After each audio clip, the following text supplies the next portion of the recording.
Il s'érige à 77 mètres de hauteur. Ce pont levant franchit la Garonne sur 433 mètres.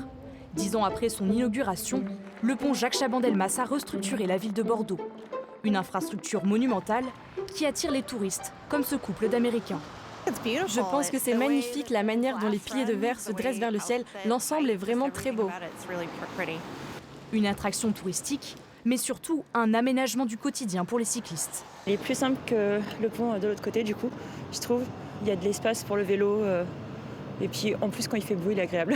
Voilà. Pour les automobilistes, comme cette salariée qui doit traverser la Garonne quotidiennement, ce pont est un gain de temps.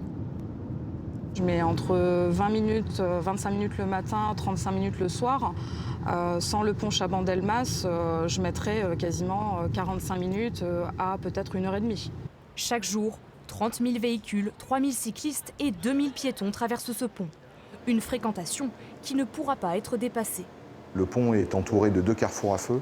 Et les carrefours à feu ont des limites de capacité pour passer les véhicules, donc 30 000, on est au maximum de ce qu'on peut faire.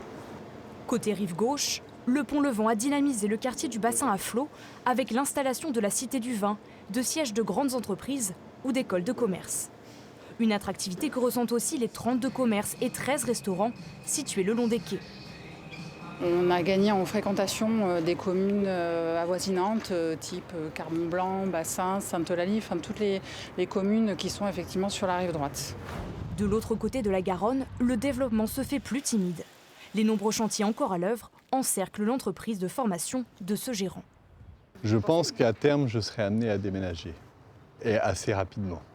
Quand vous voyez tous les logements qui sont construits, je pense que la pression immobilière va faire que je serai amené à déménager, oui. D'ici quelques années, 5 000 logements devraient sortir de terre dans le quartier Brazza à Bordeaux.